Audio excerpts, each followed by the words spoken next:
So, good morning, good afternoon, good evening, ladies and gentlemen. Namaste, and a very warm welcome to all of you to the Blub World Web Talks 252nd episode. In the last 251 episodes, this same platform has been attended and addressed by more than 4,000 school leaders from all over the world, where they share their innovations in the field of education.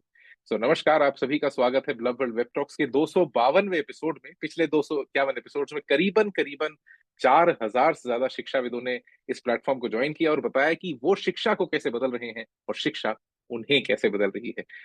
Normally, Blub World Web Talks is a bilingual platform. You can use English and Hindi, both of these languages. But this specific episode is a global episode. We have school leaders and teenagers from all over the world, even listening to this, even speaking on this. So I would request everyone, please stick to English. Only then we'll be able to have a meaningful conversation around the topic today. Thank you so much, everyone, for joining us. Let's talk about the future of schools. How can students and schools co-create education? Rather than making them the receivers and we the givers, can this relationship become something where everyone contributes? Is there the space for it? Is there the intellect available for this? What do the teenagers think? What do the school leaders think? And what do the higher education experts think? That is education now becoming collaborative? Is there a need to do it?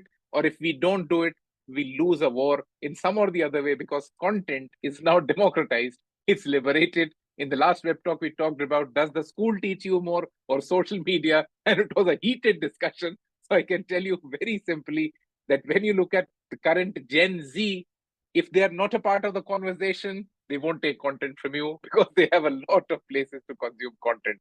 So let's start this amazing discussion, and let me invite the first speaker for today, Dr. Manpreet Singh Manna, the Vice Chancellor of Chandigarh University, Mohali, from Mohali, Punjab, India. Manpreet ji, over to you for the next 3 minutes. A very warm welcome, and please unmute yourself. Thank you very much for inviting such a gala event and as well as this platform. I still remember I have given earlier also one episode, and for that reason, now today I'm again with this, but the different position and different discussions. Yes, being a leader for the one of the top university in India and a private universities out of 450 in the QS ranking Asia as well as the NIRF.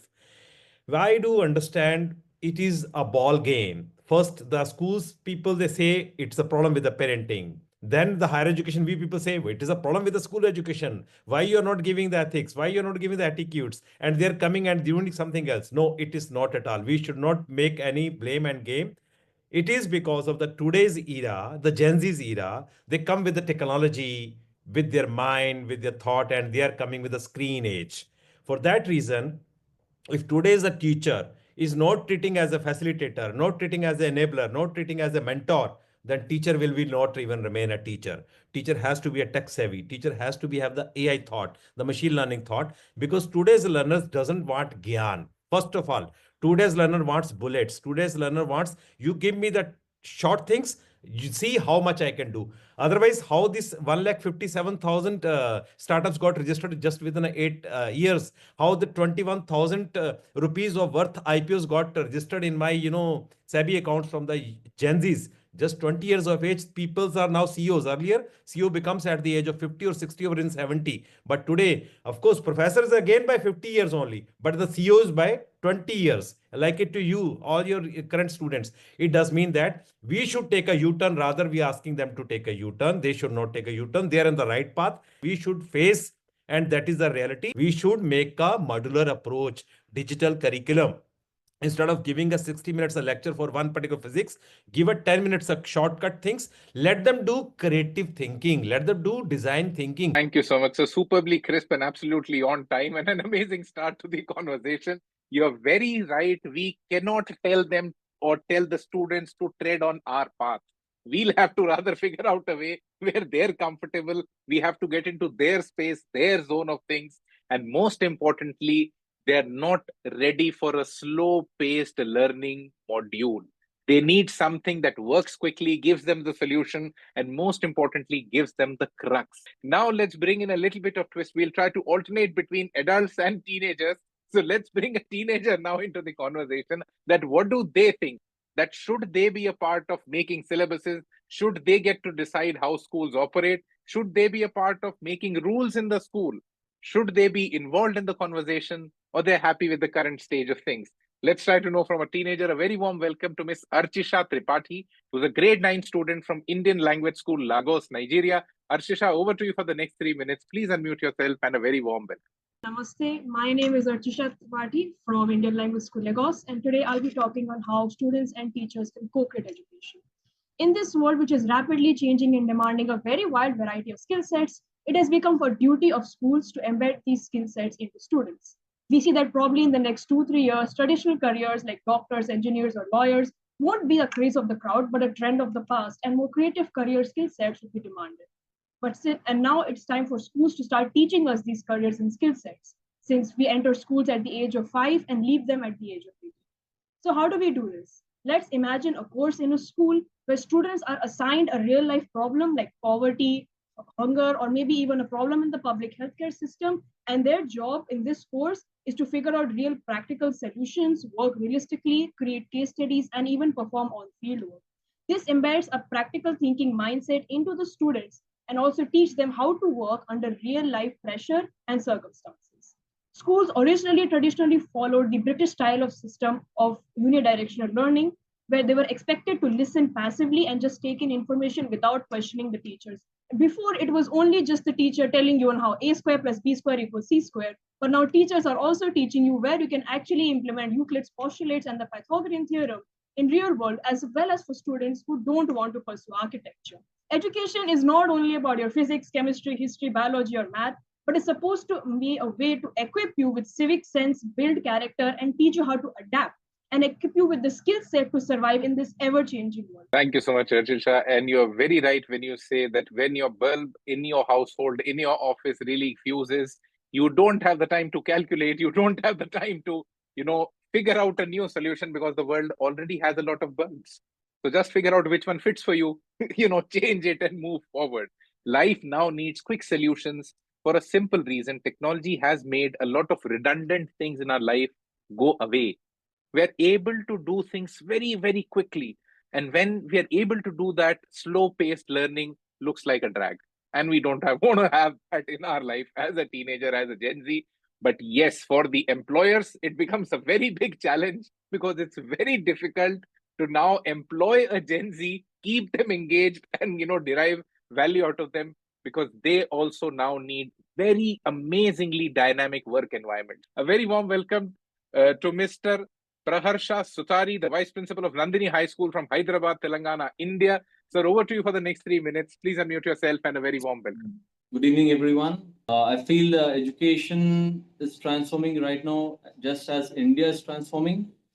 And we are at the cusp of something big in the education system with the NEP 2020 as well. What I believe is a holistic education in which we produce happy students. We of course live in AI generation where things are going to transform a lot in the coming decades and so. So you'll find students with a lot of information, a lot of gadgets, everything. They will have everything, but will they have happiness is what the education system should cater to. So what I mean to say is we have to amalgamate the good things of the past, retain the value systems, and go ahead with the coming technology integrated so that we produce happy students. At the end of the day, what we need is happy students in the classrooms, not just gadget freaks and all. Thank you so much, sir. When he's mentioning NEP, that means that it's the new national education policy that's been announced in India. So the Indian government is trying to bring in a lot of reforms in the education space from a simply brick and mortar model where the syllabus was highly controlled. Now it's giving a little more liberty to the districts to decide, a little bit of a replication of the US model where the independent school districts typically decide the syllabus and the kind of things they'll be teaching in that particular district of schools. But yes, he's very right when he says that the core focus has to now shift from only employability and financial success to happy students. Because I think in the AI world, there's not a lot of employment available for humans. The kind of jobs that we had is decreasing. So it's going to be superbly difficult to be happy because right now we have a lot of avenues to draw our successes and our failures and our happiness from. These avenues are decreasing. So let's now listen to a teenager. What do they think about this? A very warm welcome to Miss Eva Singh, who's a grade 11 student from Allen House Public School, Ghaziabad, Uttar Pradesh, India. Eva, over to you for the next 3 minutes. Please unmute yourself and a very warm welcome. So, ladies and gentlemen, today I want to challenge a fundamental assumption about education. We often think of schools as places where teachers teach and students learn. But what if I told you that's just half the story? What if I told you that students and schools can co create education? Greetings, everyone. Myself, Eva Singh, MP at the 4th World Teen Parliament. Imagine a classroom where students are not just passive recipients of information, but active participants in the learning processes. A classroom where students' voices are heard, their ideas valued, and their passion are ignited. This is not just an utopian dream. It's a reality that's already being lived out in classrooms around the world. Students are working with teachers to design curricula, develop projects, and solve real-world problems. They're using technology to collaborate, create, and share their work with global audience. But co creation, it's not just about students, it's about teachers. Teachers who are willing to let go of control, listen to their students, and learn from them. It's about teachers who see themselves not just as educators, but as mentors and co learners. So, what does co creation look like in practice? It looks like students working with teachers to develop project based learning experiences that address real world problems. It looks like students using design thinking to create innovative solutions to social and environmental challenges. Thank you, everyone, for your attention. Thank you so much, Eva. You're very right when you say this has already started with flipped classrooms, project based learning, because now even the teachers understand that it's not only about education, it's far more about engagement. Let me invite the next adult to add something more to the conversation. A very warm welcome to Mr. John Paramata, who's the principal of St. Peter's School from Durgapur, West Bengal, India. Mr. John, over to you for the next 3 minutes. Please unmute yourself and a very warm welcome. Good evening, everyone. A school perspective, from a school perspective where we have students from pre-nursery to class 12, a variety. And class 9 to 12, we have a fixed curriculum which we have to follow. So there's no option for them to change anything, where students don't have the upper hand of coming and telling us what we do. But from pre-nursery to thing, I think it should be student-led learning, where we have to give students the opportunity to choose their topics, their methods and pace of learning. We should not be going with our pace of learning with them. We get like for example, we have a syllabus, we have topics to be covered in a particular subject, we have a time period for that. We should not be following that. This is where the student should be led into learning. They should be giving us this pace of learning, telling us, sir, we want to be, this has to be given, so many periods have to be given. Then I believe this should be a project-based learning. Encourage students to work on real-world life projects. For example, if we come to commerce, give them a real-life example, an advertisement. Give them a topic. We want to see how they will advertise the product. Thank you. Thank you so much, Mr. John. You're very right. Giving them the control, honoring their choice, giving them the time to decide how do they want to approach a subject, how do they want to approach their community, how do they want to really have a conversation around them will matter a lot, and currently is mattering a lot in most of the classrooms globally, because the current student is superbly stimulated. They get so much of stimuli online through social media that, just plain content does not excite them, entertain them, or even engage them. So it's very important that the challenge level or the difficulty level of things has to increase. That is why we are having this conversation on this topic. We invite a teenager next to add again some spice to the conversation. A very warm welcome to Ms. Kamya Jaglan, who's a grade 9 student from Ryan International School, Gurugram, Haryana, India. Kamya, over to you for the next 3 minutes. Please unmute yourself and a very warm welcome. Good evening, namaste everyone. I'm Kamya from India. Picture this, a classroom where students don't just listen, they lead. Where teachers don't just teach, they learn. And where education isn't just about grades, it's about growth. Well, it isn't a dream, it's the reality we can create together. Imagine a reversal classroom where students are the teachers themselves.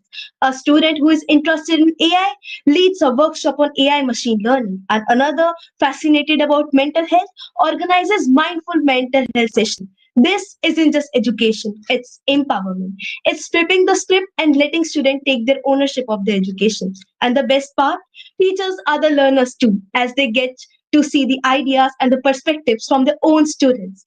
And What if we created global problem solving lab where students from different countries come together to tackle the real world challenges? When you say that learning or education is not about that very classroom or the school that you're a part of, you have even the United Nations says that let's try to build lifelong learners. Let's try to encourage an ecosystem where everyone learns because they want to, not because they have to. A very warm welcome to Dr. Laura Viban, who's the director of American International School of Brazzaville from Brazzaville. Ma'am, over to you for the next 3 minutes. Please unmute yourself and a very warm welcome.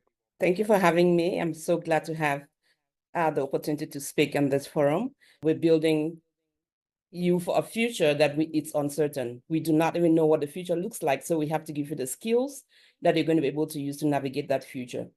And to do this, there's different things that we need to do. There's different ways we need to approach learning. And I'm hoping that in your different schools, that's already starting to happen. The future is not what is yet to be. Even now, we should be already implementing some of these things. Do you belong to us? Do you have a student council in your schools? Do you have a student government? That is where your voice is heard. That is where you're going to challenge the status quo. That's where you're going to share your own opinions and bring out your own ideas to fix what you think is fixable in schools. And I'm sure that school leaders right now are able and willing to listen to students when they share their own ideas and want change in little things, not just the classroom content, because we're looking at skills. For example, even the food you eat in school, do you have input in what you eat in your cafeteria? Do you challenge the menu? Do you say we want some diverse food, we want some diverse menu because this is what is healthy? Does the school listen to you about what you have to say about the kind of teaching that you're getting, the teaching approaches, the methods that the teachers are implementing in the classroom? You should be able to have that forum. We don't have to stay stagnant. We have to continue to innovate.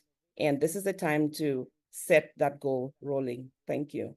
Thank you so much, Dr. Laura. You're very right when you say that. Do you have a student council in your school? And most importantly, a student council that is heard. If they say something that, okay, we want such a change, the biggest problem with all of these amazing ideas that we want to implement in schools is that the biggest enemy of innovation is scale.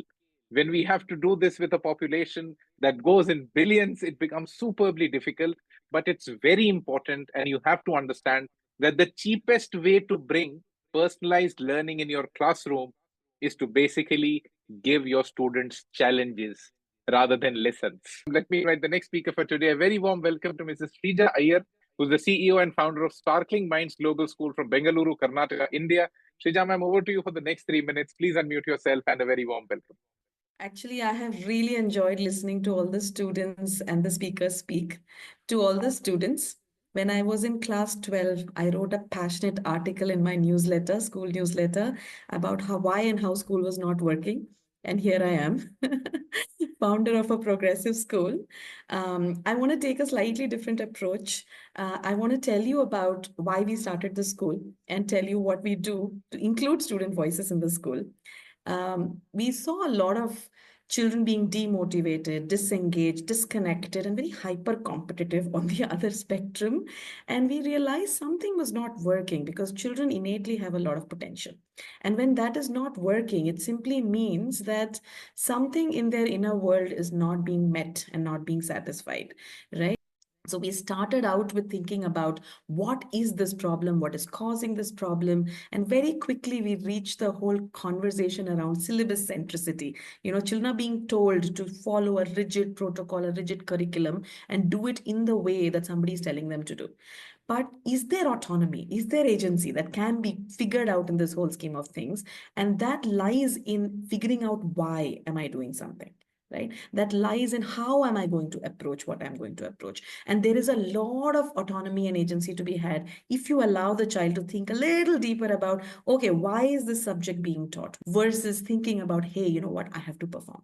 So the current education system very quickly bins children into average performers, you know, losers, achievers, right? Very easily bins them. And that doesn't leave space for innovation. We realized and we created a modified design thinking approach called problems to projects that children run at school. So be it simple things like, you know, there is bullying happening in the bus or there is gossip happening in my class, to slightly larger problems like there is garbage, you know, in my town center. There is a lot of people who are doing roadkills and running off, right? All of this means that children can start thinking like change makers. And the P2P Labs is working to bring that voice in. And it is located deeply, deeply on empathy, on seeing the child and the community of children for who they are, without losing access to the wisdom that the parents and the adults bring in that process. Thank you so much, Sreeja ma'am. You're very right when you say that there was an absolute unrest in the teenage, specifically the teenage of students,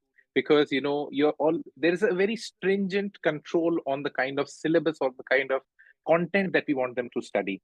And I should not say this, but I have to say this, that globally this is done because of political will, because most of the countries want to control what the citizens understand and what they don't. What should they have access to? What should they not have access to? But with the kind of access that social media and the internet gives to everyone, controlling or having that control is now next to impossible. So now education has to transcend to a level where it was actually envisioned to be. So now we have listened to all the speakers for today. If everyone gives me a yes to the next thing, I would want to do one rapid fire. You can just raise your hand when you have an answer to this question, and I'll invite you to speak. Any one thing that you think your school, your institution, your organization should change immediately so that you have a far better learning environment. The first hand comes up, Dr. Manpreet. Manna, please unmute yourself, sir. What is that one thing you want changed immediately in the kind of institutions that you deal in? It's only the mindset which I would like to change. That's it. Change the mindset of the teacher, the student, the whole ecosystem. That's very important. Sreeja ma'am, over to you. What's your thought on it? One thing that you want changed? Access to resources to support child-centric learning. Access to resources. This is very important. When we started the World Teen Parliament, when we had those advisors, currently we have teenagers from more than 35 countries. When we were discussing this idea with them, most of the advisors gave us one simple opinion. Make one more debating forum, it won't happen and it won't work for the world. Can you give people resources? Until and unless you can give them money to spend and decide where they want to spend it, it doesn't make a difference. Kamya, over to you. What's that one thing that you want changed immediately? Management and vision. Management and vision. You want the school management to change and you want to give them a new vision. This is something that won't be digestible for a lot of school owners. But yes, this is something that must be part of the conversation. Dr. Laura, over to you. What's your one thing that you think should be changed immediately within schools? Focus on skills over content. Absolutely. I think this is something superbly important. We discussed just in a very recent Web Talks only that if I gave you $1 million, would you leave school? And the opinion that came out of that was that, yes, we're ready to leave if we have that $1 million, because I can do far more with $1 million. So Archisha, over to you. What's that one thing that you want changed immediately in your school? Judging students based on the standardized testing system and based on the marks and performance in tests. Absolutely. Standardized testing has to get abolished. It is not right to judge everyone on the same scale. People bring in different content, people bring in different capabilities, different skill sets. Give them personalized evaluation from the audience as well, that what do they think one thing that must change immediately within the school education system. Mr. Omar Brown, over to you. Please unmute yourself. What's that one thing that you want changed immediately in the school ecosystem? Thank you. One thing I would like institutions to change is to have a more open approach towards neurodivergent learners. Absolutely, a more open approach to divergent learners that have the empathy for your own students. If they want to say something, you should be open ears and open arms. Arfa, Zoya, what's your thought? What do you want changed in the school immediately? Academic pressure and competition, which leads to stress, anxiety, and many more problems to students. Let's start debranding grades. We've added a lot of brand value and perception to grades. We've listened to all of the speakers. There are some amazing ideas that have come out of this. I know there are still a lot of people who want to say something, but we are nearly at the end of the session. It was a superbly interesting conversation. But before this session comes to an end, just take a step back, look at yourself, look at your surroundings, look at what you as individuals do. We all shared our expectations from organizations. We shared the kind of institutions that we want.